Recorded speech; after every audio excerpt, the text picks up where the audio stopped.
আমার এই যে দুঃসময়ে আজকে বর্তমান প্রধানমন্ত্রী এবং আগে আমাদের দলের চেয়ারপারসন সাথে সাথে যে সহানুভূতি জানানো, এটা একটা বিশাল ব্যাপার এবং এতে আমি কৃতজ্ঞ।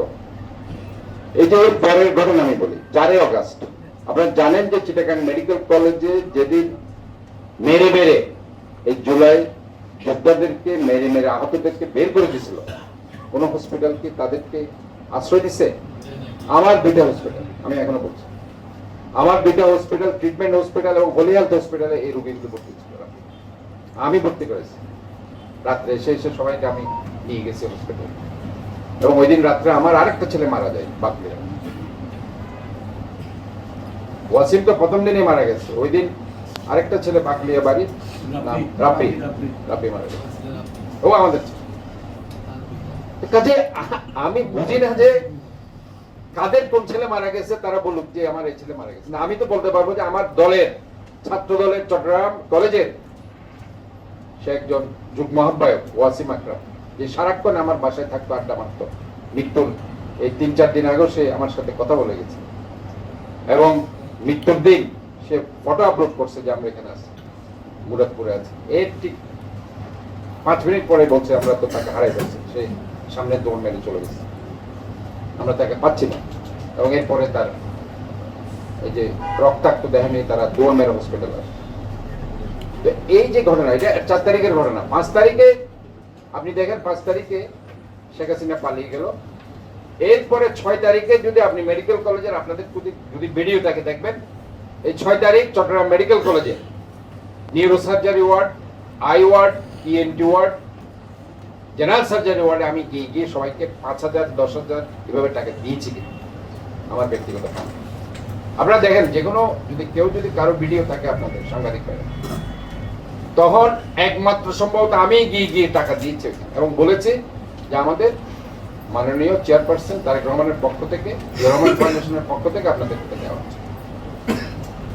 আপনারা দেখবেন, এটা কিন্তু আমি আপনাদেরকে, যদি এখানে কোনো সাংবাদিক ভাইদের যদি ভিডিও ফুটেজ থাকে, আমার কাছে ছবি আছে, আমি দেখাতে পারবো। সেখানে ডাক্তার ইসা, ডাক্তার সরোয়ার এবং আমাদের যে রহমান ফাউন্ডেশনের ডাক্তাররা ছিল, প্রাইভেট ডক্টররা ছিল। এবং এটা যদি ডক্টর ইসাকে আপনি জিজ্ঞেস করেন তাহলে, এবং বৈষম্য বিরোধী ছেলেরা ছিল। তখন তো এনসিপি কোনো নাম ছিল না, তখন বৈষম্য বিরোধী ছিল। এখনো বৈষম্য বিরোধী ছেলেরা অনেকে আছে যারা কালকে দৌড় মেরে এসে যা এটা শোনার পর বলছে আপনি তো আমাদেরকে সাহায্য করেছেন, এরা মিথ্যা বলছে। আমি এই কথাগুলো আজকে বলার অর্থ হচ্ছে যে আজকে আমাকে নিয়ে যে কথাগুলো এটা করেছে, এটা আমার অনেক দুঃখ লেগেছে যে তারা এই ধরনের বাজেপ্তি করতে পারে। অথচ তারা দেখছে যে পিলারের মধ্যে এখনো পোস্টার আছে, সে যদি আরো 3-4 স্টেপ যায় দেখবে যে এখানে পোস্টার সাটানো আছে, এখনো কোনো গ্রাফিতি দেখা যাচ্ছে না।